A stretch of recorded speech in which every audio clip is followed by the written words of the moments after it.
3 volume छ वुचान और अमुक गोडनुक लेसन कोर मुकम्मल अत मज बुनियादी कॉन्सेप्ट तम कर सारी मुकम्मल आज इंशाल्लाह अमुक लेसन नंबर 2 शुरू कर लेसन नंबर 2 आज परोस इंशाल्लाह अमुक 3 कॉन्सेप्ट इंशाल्लाह या टोटल कॉन्सेप्ट लेसन नंबर लगभग 7 या 6 या 7 या 8 कॉन्सेप्ट मे बसान हम लकटी ठीक आज करो कोशिश 3 कॉन्सेप्ट यम लेसन मकलान इंशाल्लाह ये मज बुनियादी कॉन्सेप्ट पारुन अगर कह सवाल कंस तालब इल्मस ना तम कर दरसस दौरान माइक ऑन तम हेकन सवाल कर इंशाल्लाह दरसस दौरान ये बुनियादी कॉन्सेप्ट सह वावस मुतलिक वाव अत मुतलिक ठीक वाव वाव वुनिक तम पो तुम किस्म आज तुम ब्या किस्म पर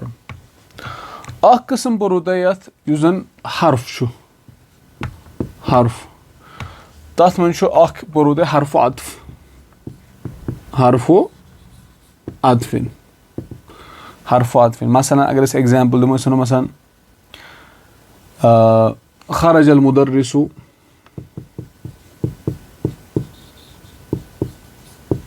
खरज अल मुदर्रिसु मुदर्रिस हसा द्राव मिनल फसली क्लासरूम मज मिनल फसली क्लासरूम मज व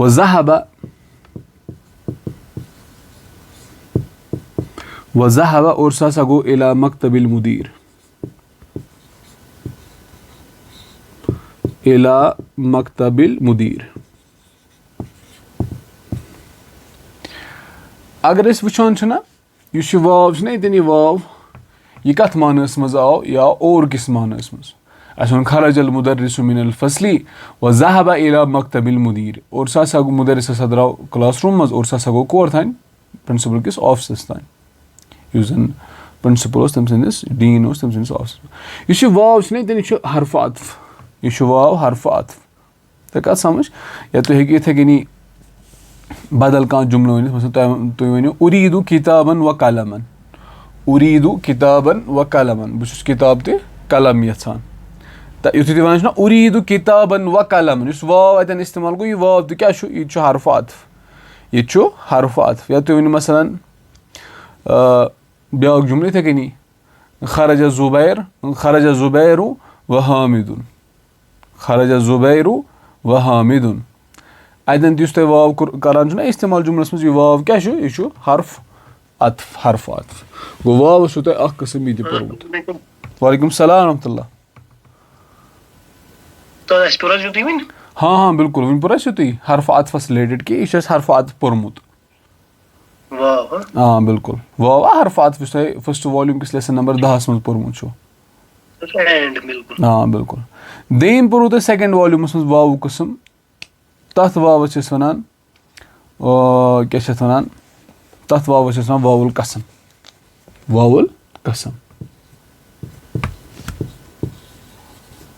यह जन बजात खुद पान हर्फ जर्ज मसलन तुम वनो वल्लाहि अल्लाह ताला सुन कसम मा ज़रबतुहु मैंने उसे नहीं मारा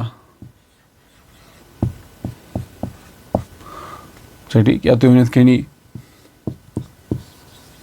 वल्लाहि मा राअयतुहु वल्लाहि अल्लाह ताला सुन कसम मैंने उसे नहीं देखा यह वाव ये यह वाव वावुल कसम यह बजात खुद पान हर्फ जर तवे अम पे लफ्जुल जलाल अम पे इस्मुल जलाल अल्लाह यह मजरूर कम कि वजह सम वाव यह बजात खुद हर्फ जर गो वावस तुम 2 किस्म पर्मित तुम वावस 2 किस्म पर्मित आज पो तुम इंशाल्लाह वावुक ब्या किस्म आज पो तुम वावुक ब्या किस्म यम तुम पर्मित आज पो तुम ब्या किस्म वावुक सह क्या सह किस्म तथ वन वावुल हाल वावुल हाल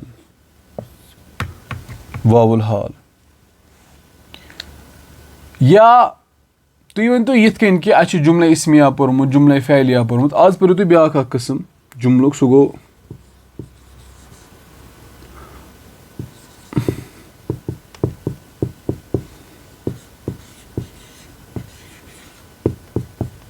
الجملة الحالية ٹھیک چھُ نا الجملة الحالية نہ الجملة الحالية نہٕ کینٛہہ عفوان مےٚ گٔے غلطی ییٚتٮ۪ن نا تُہۍ ؤنِو ییٚتٮ۪ن سمپل أسۍ پٔرو ییٚتٮ۪ن گۄڈٕ حال کیٛاہ پٔرِو حال یُس یہِ حال چھُنہ یہِ تھٲیِو یاد کہِ یہِ حال چھُ بذاتِ خۄد یہِ ہیٚکہِ مُفرد تہِ ٲسِتھ اگر کانٛہہ تہِ سوال چھُ ذہنَس منٛز اَمے وِزِ کٔرۍزیو مایِک آن سوال کٔرۍزیو یہِ ہیٚکہِ ٲسِتھ الجملة الاسمیتُ یہِ ہیٚکہِ ٲسِتھ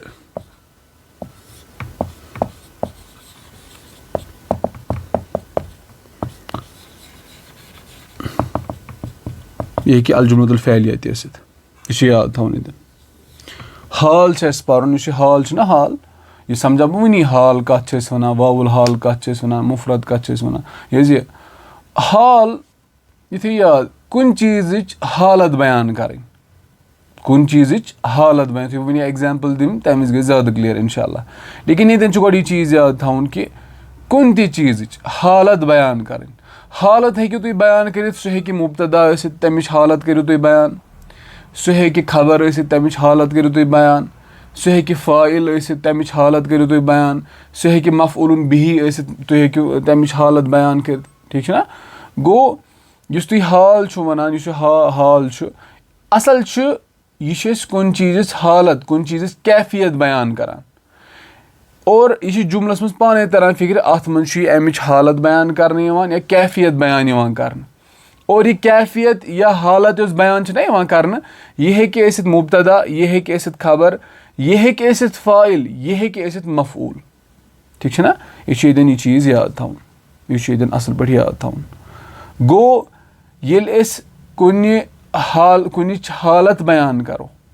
کُنِچ کیفیت بیان کَرو تَتھ چھِ أسۍ وَنان حال تَتھ کیٛاہ چھِ وَنان أسۍ حال تۄہہِ آوُ گۄڈٕ حال سَمٕجھ حال شاباش شفقت باقٕے سٹوٗڈنٛٹ تۄہہِ آوُ حظ یہِ سَمٕجھ حال کَتھ چھِ أسۍ وَنان گۄڈٕ ہاں تُہۍ چھِو میٲنۍ آواز بوزان ہاں بہٕ دِمہٕ نا مِثال گۄڈٕ آوُ تۄہہِ یور تانۍ آوُ تۄہہِ ییٚتٮ۪ن مےٚ ووٚن یہِ آوُ تۄہہِ سَمٕجھ فار ایٚگزامپٕل بہٕ چھُس وَنان مےٚ ہسا وٕچھ شفقت اَتھ حالَس اَنٛدر کہِ سُہ اوس بَتہٕ کھٮ۪وان مےٚ ہسا وٕچھ عرفان صٲب اَتھ حالَس اَنٛدر کہِ سُہ اوس کٲم لیکھان مےٚ ہسا وٕچھ باسط صٲب اَتھ حالَس اَنٛدر کہِ سُہ اوس نماز پَران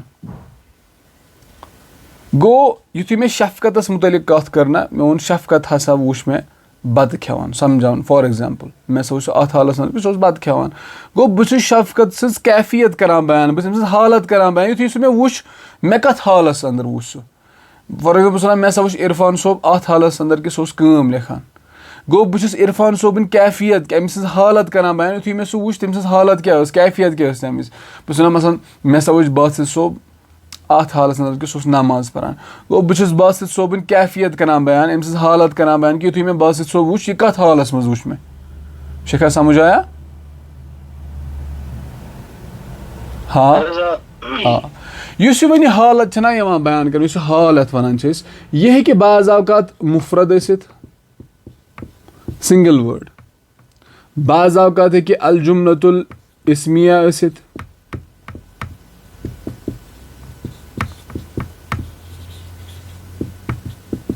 بعض اوقات ہیٚکہِ الجملة الفعلیہ ٲسِتھ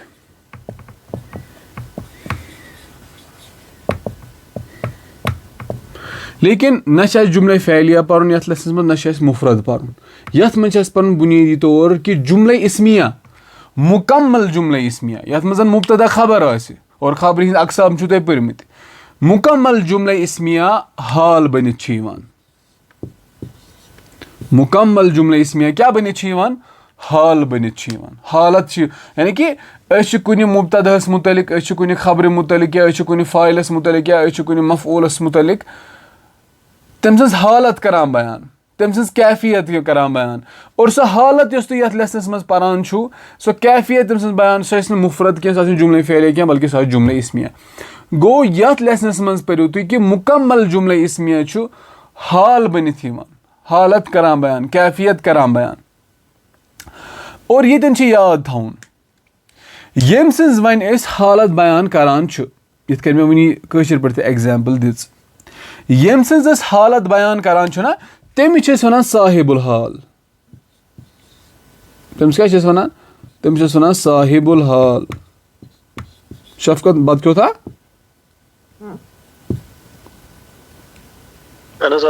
सुन क्या उसो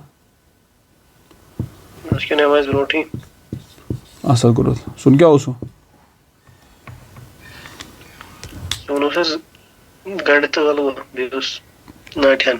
ठीक ठीक चलो माशाल्लाह ठीक वारियाह गो येतन छ याद थाउन कि येम सिंस हालत बयान करान छ येम सिंस कैफियत बयान छ करान तमिस छ वनान साहिबुल हाल तमिस छ वनान जुल हाल ठीक है ना फिलहाल लेसन एतबार थो तुम याद कि साहिबुल हाल या जुल हाल यम तुम हालत बयान करान छो ना सह गोड़े तम पे हाल फिलहाल लेसन एतबार हेकान ब्रोट कन तुम पो असल पे तफसील सान लेसन नंबर 6 के लेसन नंबर 7 मज पर्न तफसील सान लेकिन ये मुख्तसर यह चीज़ थवन फिलहाल याद यूत ये लेसन पर्न तम कॉन्सेप्ट हेचन असल पे इंशाल्लाह ठीक गो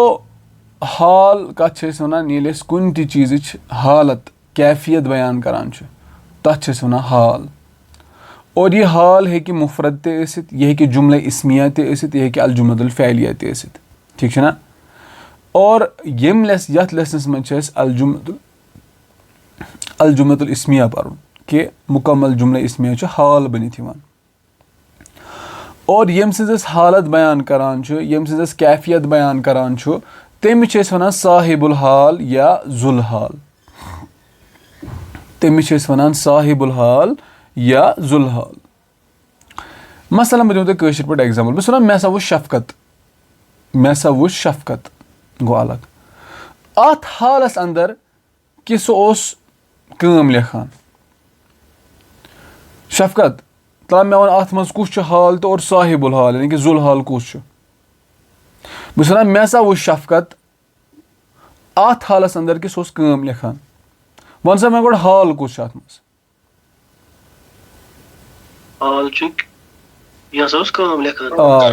यानी कि अत हालस मज कि सह लेखान वन तो वन मे साहिबुल हाल कुछ अत मज हालत कम सी बयान कर जुल हाल कुछ अत मज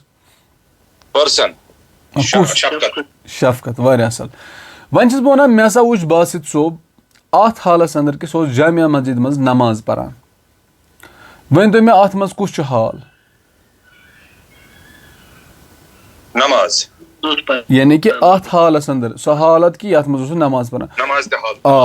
नमाज किस हालत मज वारियाह असल वन तो मे वन साहिबुल हाल कुछ अत मज शफकत माशाल्लाह बेहतरीन रब कर बरकत इल्मस अंदर याद थो कि यह साहिबुल हाल या जुल हाल यह है इसम तसित यानी कि इसमु ज़ाहिर यह है ज़मीर तसित यह है ज़मीर तसित और ज़मीर ज़ाहिर त बाज़ औक़ात और यह है बाज़ औक़ात मुस्ततिर तसित लेकिन तुम तरो पाने समझ इंशाअल्लाह यह थो याद कि साहिबुल हाल है इसम तसित यह है ज़मीर तसित और यह ज़मीर बाज़ औक़ात ज़ाहिर त और यह बाज़ औक़ात मुस्ततिर हिडन तह याद थवन गो हाल और साहिबुल हाल आव असल पे समझ ठीक ना वन आखिरी चीज़ ताल्लुक मतलब आखिरी चीज़ उस ताल्लुक थवान पे दिम बह एग्जाम्पल इंशाल्लाह तम सत गि ज़्यादा क्लियर इंशाल्लाह ठीक वुच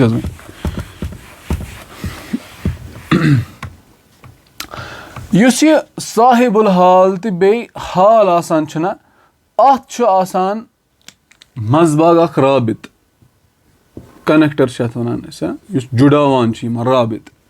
यह राबित है कि बाज़ औक़ात ऐसित छोरी वाव ये राबित है बाज़ औक़ात ऐसित वाव प्लस ज़मीर दनवे यह राबित है बाज़ औक़ात छरी ज़मीर ٲसिتھ लेकिन यह वारियाह ज़्यादा कमज़ोर यह कमज़ोर यह मतलब ना आसनस बराबर अक्सर गसान यह तम पे गसान यह राबित जुड़ावान वन दिम ना बह एग्जाम्पल अम सत गि वन क्लियर थो नजर वन वनान मसलन शफकत वन जुमला दखल तू बस गोस दाखिल अलल मुदीर मुदीरस निश अलल मुदीर मुदीरस निश हसा गोस बह दाखिल छा ठीक अम पे वनान यह वह हुआ अत हालस अंदर यक्तुबु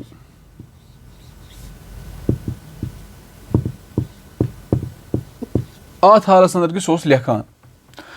बसा गोस मुदीरस निश दाखिल अत हालस अंदर कि सह लेखान वन वन तो गड में तुई कि हाल कुछ छे अथ मज यक्तुबु ना ना ना ना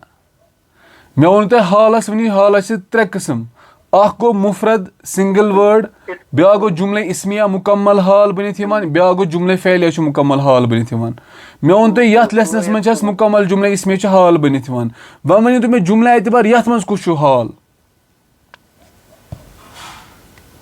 शाबाश करो कोशिश हुआ यक्तुबु मुकम्मल यह जुमले इसमें कि जुमले फैलिया ना ना ना ना फैलिया ना ना ना फैलिया का चीज गो ना हुआ इस्तेमाल ना ना सह अलग चीज माना एतबार बस वन जुमले यह जन वचान ना ये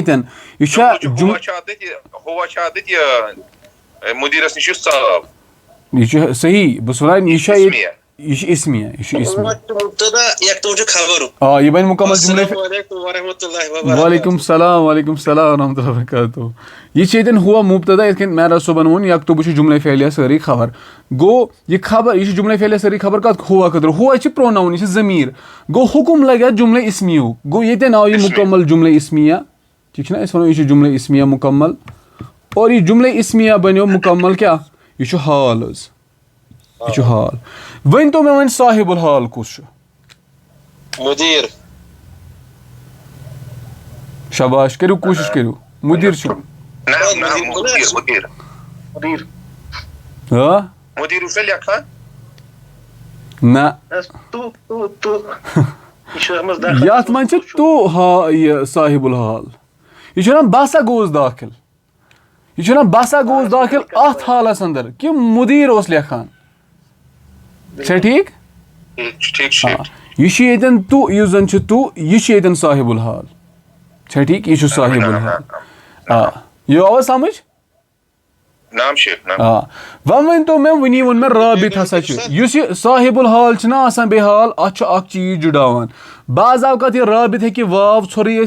या हे वाव प्लस जमीर छा ठीक या हे जमीर मे वो जमीर वारिया कम इस्तेमाल गसान वन तो मे राबित कुछ वन छोरी वाव यह वाव यह वाव ना ये वावुल हाल यह वावुल हाल यह थो याद यह वावुल हाल वन दिबो ब्याक एग्जाम्पल इंशाल्लाह अम सत ज्यादा क्लियर इंशाल्लाह यह थो मगर याद कॉन्सेप्ट थो नजर वन जुमल इत कि कह वन मातजद्दी मोन बुड़ब हसा गुजरो ठीक मातजद्दी व अना अत हालस अंदर कि बह सगीरुन बह लकुट बस लकुट मोन बुड़ब हसा गुजरो अत हालस अंदर कि बह लकुट छा ठीक वन तो मे वन तुम कि यथ मज कुछ हाल शाबाश वारिया असल यह मुफरद यह जुमले इसमें कि जुमले फैलिया माशाल्लाह वन गो असल पे क्लियर कॉन्सेप्ट यह जुमले इसमिया छा ठीक वन तो मे राबित कुछ यथ मज सॉरी वाव ना ना ना ये वाव कह वाव तन जमीर तस वन राबित हे वाव छोरी यह हे वाव प्लस जमीर ये कुछ वन राबित ये वाव त आमुत ये जमीर त आमुत ये जमीर त आमुत यथ वावस वनो यह वावुल हाल छा ठीक ये वावुल हाल अना मुब्तदा सगीरुन खबर यह बन मुकम्मल अल जुमलतुल इस्मिया छा ठीक यह बन बत हाल यह बन बत हाल यह आवा तह समझ और तान नाम शेख लेकिन अना न्यू ना जुमले इसमें होत मज यह बिल्कुल यह जुमले इसमें मगर असल ना वो ये वन जमीर येल जुमलस मज ज़मीरी ज़मीरस आसना अतन कह नत कह हालत आसना यह मुब्तदा बनित खबर बनित ताकीद खतर कम खतर आसि आमुत लफ्ज़ या ज़मीर हेकि वाव तो हाल हेकि इकवटे गसित अलग अलग न कहीं आसान सती वाव तो यतनी ज़मीर तो यतनी ठीक सह समझ आया ज़े नाम नाम शेख थो वन नजर हज युस यह हाल हाल आसान इत कस वुचान मुब्तदा मरफू आसान खबर मरफू आसान फाइल मरफू आसान मफूलुन बिही मनसूब आसान इस्मो इन्न मनसूब आसान मुजाफिल मजरूर आसान युस यह हाल आसान बुनियादी तौर हाल मनसूब आसान हाल क्या मनसूब यह मुफरत तसान हे जुमले इस्मिया हे जुमले फ़ैलिया लेकिन लेसनस मज जुमले इस्मिया पढ़ युथ वन यह मुकम्मल वो पे मुकम्मल यह मुब्तदा यह खबर पत वोस एंडस पे पत फी महल नस्बिन फी महल नस्बिन तिकाज यह जुमल मुकम्मल अत वोस फी महल नस्बिन पत वोस हाल फी महल नस्बिन हाल लेकिन मुफरत असल वो असल फॉर एग्जाम्पल बोनो तुम एग्जाम्पल अगर दिमो ना समझाने खतर वन हाजा किताबुन हाजा किताबुन हाजा अतन मुब्तदा यह खबर बस इब्तिदाई तालिब इल्मस वनान लेकिन युथ थोड़ा डीप ग्रामेटिकल एनालिसिस करान वन हाजा युस जन यह इस्मो इशारा यह मे गोडनिकस लेसनस में पढ़ोमुत तफसील साना यह इस्मो इशारा यह इस्मो इशारा पे वन यह मोरब किन मबनी वन यह मबनी वन इस्मो इशारतिन मबनीयुन कत पे मबनी अखरस हरफ सुकून मबनीयुन अला सुकून मबनीयुन अला सुकून अम पे वन कि यह कत जाय आव अगर तुम गोडनेथ वनो यह मुब्तदा यह कत जाय पे वन फी महल नस्बिन ये मबनी अला सुकून पे वन फी महल महल गई जाय कत जाय फी महल रफ़िन यस आव मरफू जाय असल क्या यह मरफू जाय पे फी महल रफ़िन मुब्तदाउन यह जुमलस मन मुब्तदा तिकाज मुब्तदा असल हालत यह मरफू आसान लेकिन यह इसम बजात खुद यह मबनी हाजा बजात खुद यह पे आखरी हरफ हालत तब्दील कर कहें तवे वन कि ये जुमलस मन पोजिशन यह आमुत मरफू जाय असल अतन मरफू इसम लेकिन यह बजात खुद मबनी तवे वन फी महल रफ़िन यह आव मरफू जाय पे वन यह मुब्तदा यह मुब्तदा इथे कन हाल बजात खुद हाल आसान यह मनसूब आसान यह मनसूब आसान लेकिन यह वनकस मुफरद हाल बनित आमुत कह यह जुमल बनित आमुत जुमल युथु मुकम्मल बनित अत हेको वन यह मरफू यह मजरूर यह मनसूब ना जुमलस महल एतबार वन पे ओवरऑल सोरे जुमल कत जाय आमुत पे ती वन कि फी महल नस्बिन यह मुकम्मल जुमल आमुत मनसूब जाय पे जुमलस मज क्या बनित आमुत यह हाल बनित आमुत आवाज शेख समझ नाम नाम शेख चलो ठीक वो बह दिन बे एग्जाम्पल इंशाल्लाह अम सत क्लियर कॉन्सेप्ट इंशाल्लाह हालुक वन मसलन ला ताकुल ला ताकुल च मत खा ठीक तू मत खा ला ताकुल तू मत खा व अंता इस हाल में कि तुम तमशी तमशी वनोस तमशी चल रहे हो फिशार अत हालस के अंदर कि सड़क पे पकान अत हालस मज मत कहें वोज वन तो मे वन च मत खे फॉर एग्जाम्पल बस च मत खे कहें अत हालस अंदर कि सड़क पे पकान बहुत मसान कस तालब इलम च मत खे बिल्कुल तो कहें अत हालस अंदर कि सड़क पे पकान बस ना वन अतन फॉर एग्जाम्पल वन वन तुम ये गोड कि यह जुमलस मज कुछ तुम बसान हाल बनित आमुत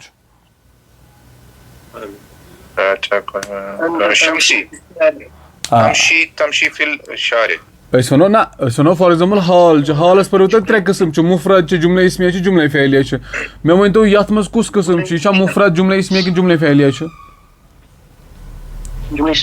जुमले इस्मिया कत पे वारिया असल अंता पे बन मुकम्मल जुमले इस्मिया बन हाल वन तो मे वन राबित कुछ ये मज माशाअल्लाह माशाअल्लाह तुझ बेहतरीन वाला तुझ ज़हीन तालिब इल्म ज़हीन जबरदस्त गो ये मन राबित वाव तो राबित ज़मीर तो राबित वन तो वन मे साहिबुल हाल कुछ जुल हाल कुछ यथ मज मे वोन तुम वनी कि साहिबुल हाल यह जुल हाल यह हेकि इस्म ज़ाहिर तसित यह हेकि इस्म यह हेकि ज़मीर तसित ज़मीर हेकि ज़ाहिर तसित और ज़मीर हेकि मुस्ततिर तसित वन तो तुम मे वन साहिबुल हाल कुछ ताकुलस मज मुस्ततिर अंत तुम काबिल तुम जबरदस्त ना माशाअल्लाह तुम PhD कर अरबिकस मज तुम क्या शेयर कर मीनस क्लास मज काबिल बच्चा रब करना बरकत इल्मस अंदर आमीन गो ये आओ तो ये चीज़ समझा बह दिन ब्या एग्जाम्पल वन वो ब्या एग्जाम्पल मसला अस वनो दखल यरहमकल्लाह दखल हामिदुन हामिद हसा गो दाखिल अल मस्जिद कथ मज मस्जिद ठीक मस्जिद मज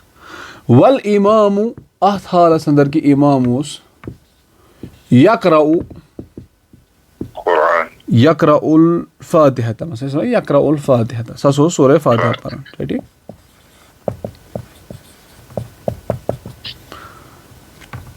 दखल हामिदुन हामिद हसा गो दाखिल अल मस्जिद मस्जिद मज वल इमाम अथ हालस अंदर कि इमाम यकराउल फातिहा कि इमाम सूरह फातिहा पढ़ान ठीक वनियो मे तुम वन कि हाल क्या बनित आमुत मुफरद आमुत जुमला इस्मिया बनित आमुत जुमला फ़ैलिया बनित आमुत जुमले इस्मिया जुमला इस्मिया तो पता युथु मगरिब पे ना कोर हंद क्लास तमो पोर नहीं यूत तफसील सान अल्लाह ताला त्रावान बाज़ अवकत इंसानस मज मतलब पर्नावान त्रावान रोब बाज़ अवकत नई नई चीज़ या समझावान गसान एक्स्ट्रा तुम पोर तुम आव ज्यादा असल पे अल्लाह ताला छन सैन हाल पता ठीक दखल हामिदुन अल मस्जिद वल इमामु यकराउल फातिहा यकराउल फातिहा वन वोनस वनी कि हाल है मुफरद तसित यह जुमला इस्मिया तसित यह जुमला फ़ैलिया तसित युस अस जुमल पारान तुह क्या बासान यह मुफरद बनित आमुत जुमला इस्मिया बनित आमुत जुमला फ़ैलिया बनित आमुत वन जुमले इस्मिया जुमला इस्मिया कत पे कोर तान जुमला इस्मिया हाल बनित आमुत दखल हामिदुन अल मस्जिद यह योर तान यह फ़ेल यह फ़ाइल यह मफूलुन बिही हामिद हसा गो मस्जिद मज दाखिल अत हालस अंदर कि इमाम सूरह फातिहा पढ़ान इमाम बिल्कुल यह कत पे वन तेल अल इमाम पे अल यह बन मुकम्मल जुमला इस्मिया यह जुमला इस्मिया बन सोरी वन क्या हाल फी महल नस्बिन हाल वो अल इमाम मुब्तदा यह बन ये जुमला फ़ैलिया सारी खबर यकरा फ़ेल फ़ाइल मुस्ततिर तकदीर हुआ अल फातिहा बनस मफूलुन बिही गो ये बनो यह मुकम्मल अल जुमलतुल इस्मिया फी महल नस्बिन हाल गो हाल क्लियर वन तो मे राबित कुछ यथ मज वाह इमाम इमाम तिश्ना उस्ताद मस ना ना ना ना अस वो राबित है कि या छोरी वाव असित या है कि वाव प्लस ज़मीर असित या है कि छरी ज़मीर असित और उस्ताद इमाम छना ज़मीर ना ना ना यह इस्म शेख अल इमामु यह इस्म ठीक है शेख ना यह इमाम इमाम यह इस्म मज गो राबित यन वाव वन तो वन जुल हाल साहिबुल हाल कुछ हाँ हामिद यथ मज साहिबुल हाल या जुल साहिबुल हाल जुल हाल अक्सर मारिफा यह थो याद युस साहिबुल हाल जुल हाल यह थो कॉन्सेप्टन मज लिखित अक्सर अक्सर मारिफा ठीक ना यह अक्सर मारिफा यह थो याद यह अक्सर मारिफा सह पो तुम इंशाल्लाह ब्रोट कुन अत मज कॉन्सेप्ट सह पो तुम ब्रोट कुन इंशाल्लाह ठीक ना ये कह चीज ना शफकत आसान यथ मज इंसान हकीकत मज दाखिल गसे तुझे कत समझ ये मतलब फर्क कमरस मज हे इंसान दाखिल गसित ये इंसान हकीकत मज दाखिल गसान तथ चीज़ मज तथ फी लागन जरूरत कहें लेकिन लेकिन लेकिन युथी वन सह चीज़ आन मानवी तौर हकीकत मज तथ मज दाखिल गसान हकीकत मुराद कि सह फिजिकल कह चीज़ कि मसान ईमान ईमान कह मतलब कह चीज ये मज सोद ग इंसान सह जाय कह इस्लाम दाखिल बिल्कुल यह मा ये तन फी करान इस्तेमाल करान ये पढ़ियो तुम, ये कॉन्सेप्ट अलग है पर इंशाल्लाह, ये पढ़ियो तुम ब्रोट। तेल मतलब उस्ताद इत पट समझो अगर इंसान फिजिकली गसे कुन मज दाखिल तेल छुन फी लगाउन के जरूरी छुन के ये जाय इंसान कमरस मज आय स्कूलस मज आय मस्जिद मज आय लाइब्रेरी मज आय तत जाय छु फी लगाउन जरूरी ना ततन छना गसान दाखिल सो हकीकत स्कूल। सॉरी तत छन लगाउन फी जरूरी की है ना। हां शेख ठीक क्लियर छा? ठीक उस्ताद। हां ठीक छ इंशाल्लाह। गो ये अल्हम्दुलिल्लाह यु जन वारे अहम कॉन्सेप्ट ओस हाल यह ते वारे असल बट समझ वारे असल बट रब करनो बरकत अल मसदर। बम वुचो दयम कॉन्सेप्ट निंदर मा खसो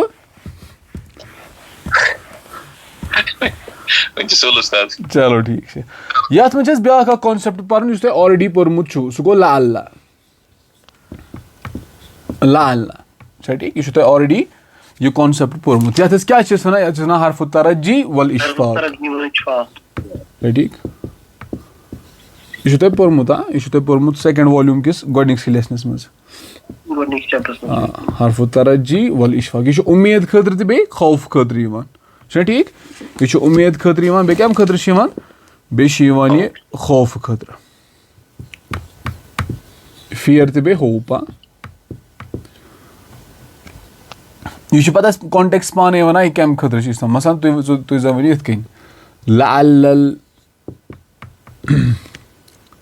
लअल्लल इम्तिहानु सहलुन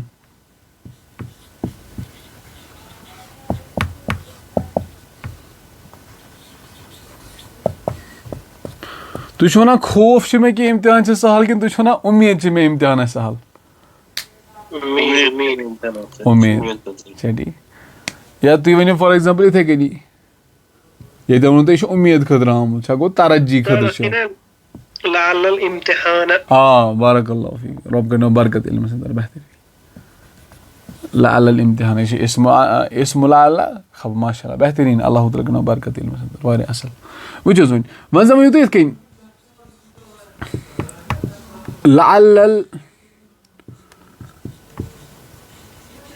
लअल इम्तिहान साबुन लअल इम्तिहान साबुन तुम वन मे उम्मीद इम्तिहान सख कि तुम वन मे खौफ इम्तिहान सख ठीक यानी कि अंदेश कि कि इम्तिहान मुश्किल ठीक गो ये वो पाने तरह फिक्र कि कॉन्टेक्स्ट एतबार यह चीज़ याद थवन कि यह उम्मीद खतर आमुत कि यह खौफ खतर आमुत ठीक कुरा मतलब यथ लेसनस मज हदीस आमुत इस रसूलुल्लाह सल्लल्लाहु अलैहि वसल्लम कोर बयान हदीस यथ कन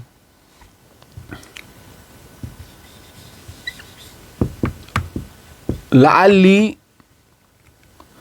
ला अहुज्जु ला अहुज्जु बाद आमी हाजा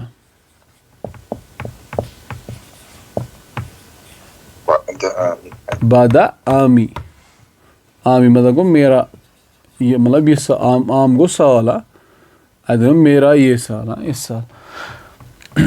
वन तुम मे कोर ये लअल्ला अगर युत करो ना तर्जुम युत करो ला अहुज्जु बाद आमी हाजा बह कर न हज पन्नी ये मतलब इस साल के बाद मैं हज नहीं करूँगा ठीक वन तो मे ये लअल्ली यह लअल्ला अतन आमुत यह अंदेश खतर आमुत कि यह आमुत उम्मीद खतर यह नसाई अंदर हदीस है ठीक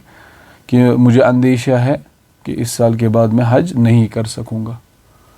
मुझे अंदेशा है कि मैं इस साल के बाद हज नहीं कर सकूँगा ठीक सर शेतन याद था कि लअल्ला छु तरज्जी खतर ते इस्तेमाल गसान लअल्ला छु मतलब खौफ खतर इस्तेमाल गसान लेकिन ये कॉन्टेक्स्ट पत पाने कि कम खतर इस्तेमाल गोमुत ठीक ना यह कम खतर इस्तेमाल गोमुत गई मे ज कॉन्सेप्ट आखिरी कॉन्सेप्ट आज दरस खतर पर्न सह गो यह चीज़ कि फेलो माजी फेलो माजी दुआ खतर इस्तेमाल गसान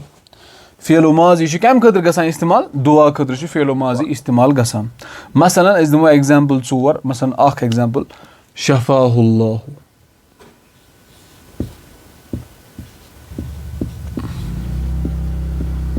शफाहुल्लाह अल्लाह ताला कर देमस सेहतयाब अल्लाह ताला कर देमस शिफा ठीक है शफाहुल्लाह अख एग्जांपल इधर कनस गफरल्लाह लहू अल्लाह ताला कर देमस गुनाह माफ गफरल्लाह लहू अल्लाह ताला कर देमस मगफरत या ब्याक शो मसलन तकब्बलल्लाहु उम्रअतकुम अल्लाह ताला करें चोन उम्रा कबूल तकब्बलल्लाहु उम्रअतकुम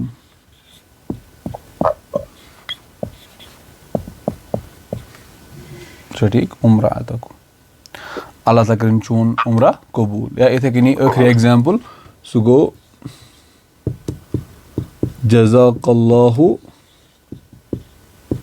जज़ाकल्लाहु खैरन अल्लाह ताला जिन्हें रोत जज़ा अल्लाह ताला करे जज़ाए खैर अल्लाह ताला दे बेहतरीन जज़ा येतन तो रुते फिक्र कि फेलो माजी छु दुआ खतर इस्तेमाल गसान येतन छ वन तो अहम चीज थाउन आसित युजन ताल्लुक छ थावन सो याद थाउन कि येल ते फेलो माजी दुह किस मानस मज इस्तेमाल गसान छु याद थे ये चीज येल ते फेलो माजी दुह किस मानस मज इस्तेमाल गसान छु तम वि छुन अमुक जमान खास माजी से ताल्लुक थावन के बल्कि यह मुस्तकबिलुक माना थावन यह क्या माना थावन तम विज अगर बजात खुद माजी छु लेकिन येल ये माजी फेलो माजी दुआ खतर इस्तेमाल गसान अम वि पत यह मुस्तकबिलुक माना ते दिवान ठीक है यह याद थावन कॉन्सेप्ट को फेलो माजी दुआ खतर इस्तेमाल गसान और फेलो माजी अगर ऐसे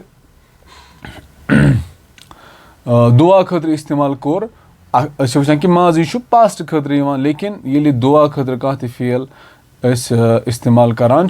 यह तम विज क्या यह मुस्तकबिलुक माना ते बिल्कुल मुस्तकबिलुक माना ते थावन ये ब्या चीज थावन याद कि जन फेलो माजी यह दुआ खतर अख इंसान इस्तेमाल करान अगर तो याद आसो फेलो माजी नफी करने मा सत नाफिया सत लेकिन युस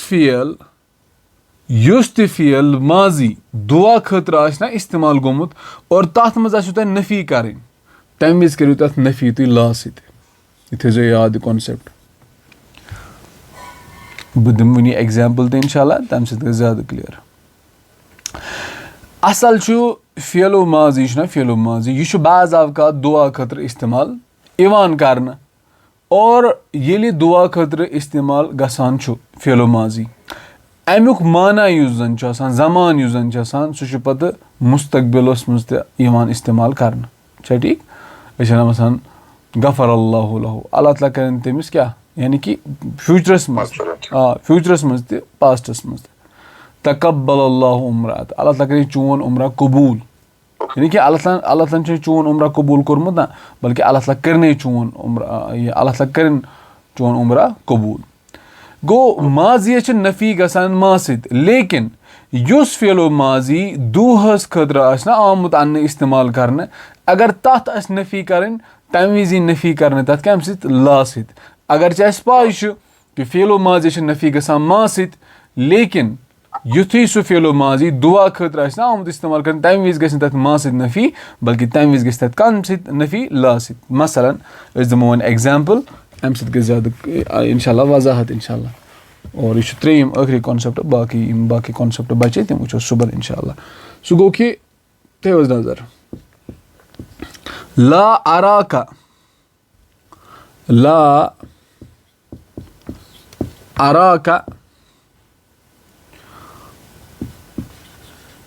ला अराकल्लाहु मकरूहन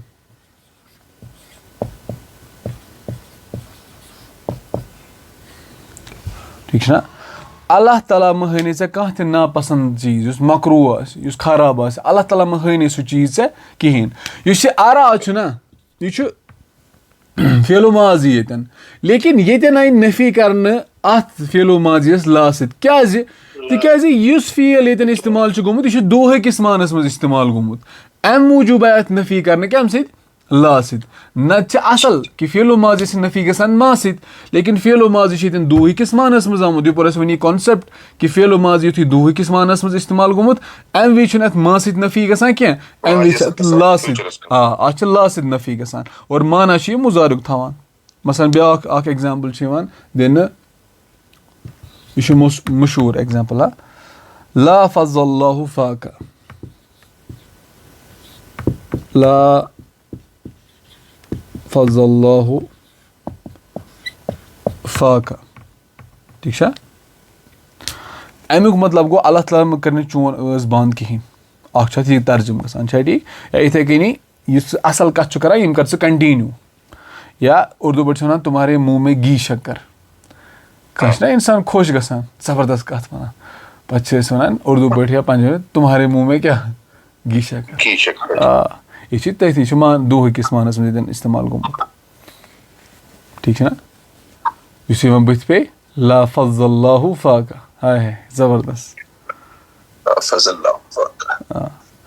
الحمدُاللہ یِتھ کٔنۍ مۄکلے اَسہِ یِم بٔڑۍ بٔڑۍ کانسیپٹ ٲسۍ یِم زن یتھ سۭتۍ أسۍ تعلق تھاوان لیسن نمبر 3 یس سۭتۍ یِم پٔرۍ اَسہِ یِم باقٕے کانسیپٹ بچے تِم چھِ لۄکٹی لۄکٹی کوٗشش کرو انشاء اللہ صبحنٕے تِم سٲری مۄکلاونٕکۍ صبحن مۄکلن اَسہِ کانسیپٹ یِم لیسنٕکۍ کٲلۍ کٮ۪تھ کرو أسۍ انشاء اللہ لیسن شروٗع انشاء اللہ اگر کٲنٛسہِ تہِ طالبہِ علمس کٲنٛسہِ تہِ بٲیِس کانٛہہ تہِ سوال چھِ تِم کرن مایِک آن تِم ہٮ۪کن سوال کٔرِتھ انشاء اللہ ہاں پرٛژھُن چھا کٲنٛسہِ بٲیِس کینٛہہ شباش